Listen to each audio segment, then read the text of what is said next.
Assalamu alaikum students, welcome to Brain Bazaar. This is lecture 2 class 10 chapter 11 organic compounds और आज हम पढ़ेंगे organic compounds and organic chemistry depth में। आपकी reading book में ये सारा कुछ पैराग्राफ की फॉर्म में लिखा हुआ है जो मैंने बुलेट्स की फॉर्म में ब्रेक डाउन किया ताकि आपको आसानी हो थोड़ी पढ़ने में, ठीक है। और ये जो हाईलाइटेड पॉइंट्स हैं ये मोस्टली शॉर्ट क्वेश्चंस या MCQs के तौर पे पूछे जाते हैं, तो इसलिए मैंने इनको हाईलाइट किया हुआ है।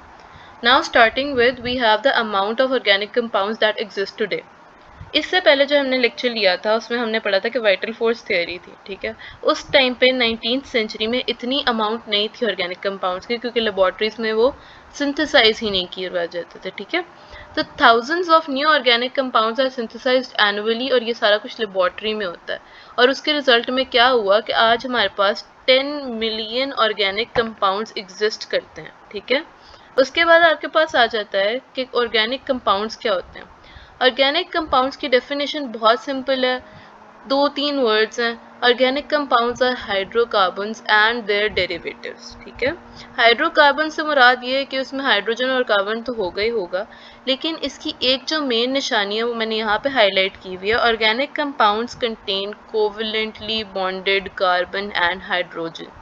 कोई भी आपके पास आके पूछे कि ऑर्गेनिक कंपाउंड की एक निशानी विच प्रूव्स कि ये ऑर्गेनिक कंपाउंड है, वो है covalently bond carbon and hydrogen, ठीक है।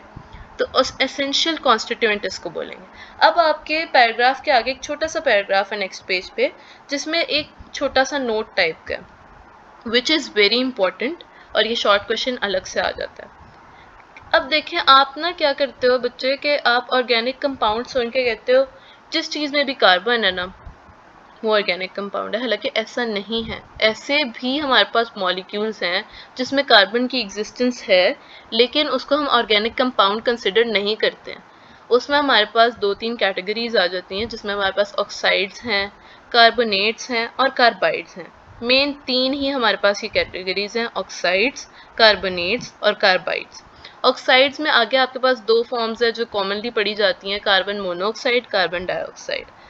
कार्बोनेट्स में आपके पास बाइकार्बोनेट्स आ जाता है और कार्बाइड्स वो होते हैं जिसमें कार्बन और मेटल का एक मॉलिक्यूल बना होता है। अब ये जो 3 क्लासिफिकेशंस है ना, इसको हम ऑर्गेनिक कंपाउंड्स इसलिए नहीं कहते क्योंकि इनकी डिफरेंट होती हैं प्रॉपर्टीज, ठीक है। इन ऑर्गेनिक कंपाउंड्स और ऑर्गेनिक कंपाउंड्स का सबसे बड़ा मेन डिफरेंस जो है वो इनकी प्रॉपर्टीज है। तो इसीलिए ऑक्साइड्स, कार्बोनेट्स और बाइकार्बोनेट्स और कार्बाइड्स वगैरह ये हमारे पास कार्बन के होते हुए भी इनऑर्गेनिक कंपाउंड्स हैं। अब इसके बाद हमारे पास आ जाती है ऑर्गेनिक केमिस्ट्री की डेफिनेशन। ऑर्गेनिक केमिस्ट्री की डेफिनेशन भी आपके पास शॉर्ट में बहुत दफ़ा आ चुकी हुई है। Organic chemistry is the branch of chemistry that deals with hydrocarbons and their derivatives. Basically ऐसी branch of chemistry है जो कि हमारे पास organic compounds की study को लेके आती है। अब ये वाली जो इतना सा पार्ट है ना, ये हमारे पास ऑर्गेनिक कंपाउंड्स की डेफिनेशन है। आप गौर से ऊपर देख लें, हाइड्रोकार्बन्स एंड देयर डेरिवेटिव्स, ठीक है। अब हमारे पास ऑर्गेनिक कंपाउंड्स को शो करने के लिए डिफरेंट फार्मूलाज हैं। आपके पास इधर 4 मेनली लिस्टेड हैं जिसमें हमारे पास आ जाता है molecular formula, structural formula, condensed formula and dot and cross formula which is also called electronic formula. सबसे पहला हमारे पास है molecular formula in which we study the actual number of atoms. Actual number of atoms से मुराद है कि एक molecule के अंदर एक स्पेसिफिक अमाउंट कितनी है एक एटम की, ठीक है। अब आपने एलिमेंट और एटम वाली चीज़ को मिक्स नहीं करना क्योंकि काफ़ी बच्चे इस चीज़ को मिक्स कर देते होते हैं। तो आप देखो एक मॉलिक्यूल है, इसमें ब्यूटेन मॉलिक्यूल, वर्ड याद रखना आपने। मॉलिक्यूल है ब्यूटेन और उसके अंदर 2 एलिमेंट्स हैं, कार्बन और हाइड्रोजन। ये 2 अलग एलिमेंट्स हैं। अब कार्बन के कितने एटम्स हैं ना वो हम लोग यहाँ पे पढ़ रहे हैं और हाइड्रोजन के कितने एटम्स हैं एक मॉलिक्यूल के अंदर, तो वो हमारे पास क्या बनाता है मॉलिक्यूलर फॉर्मूला। जैसे आपके पास नीचे लिखा हुआ है butane is made up of carbon and hydrogen atoms. अब कार्बन कितने 4 और हाइड्रोजन एटम्स कितने 10। अब ये जो हमारे पास नंबर क्वांटिटी बताई हुई है ना, ये आपके पास सिर्फ मॉलिक्यूलर फॉर्मूला में होगी, ठीक है। इसके बाद आपके पास आ जाता है स्ट्रक्चरल फार्मूला जिसके नाम से ही जाहिर है कि स्ट्रक्चर को शो करवा रहा है। अब अगर हम लोग आम अल्फाज में बोले तो एग्जैक्ट अरेंजमेंट। अब स्ट्रक्चर में आप ये लाइंस वगैरह देखते हो, ठीक है, आप बच्चे कंफ्यूज भी होते हैं जब नए नए ऑर्गेनिक केमिस्ट्री पढ़ रहे होते हैं, तो आपने इन लाइंस वगैरह को देख के कंफ्यूज नहीं होना, ये सिर्फ इसकी स्ट्रक्चरल अरेंजमेंट है, ठीक है। 3 तरह के बॉन्ड्स होते हैं, single bond, double bond, triple bond. Single line से सिंगल बॉन्ड रिप्रेजेंट होता है, डबल से डबल, ट्रिपल से ट्रिपल बॉन्ड, ठीक है।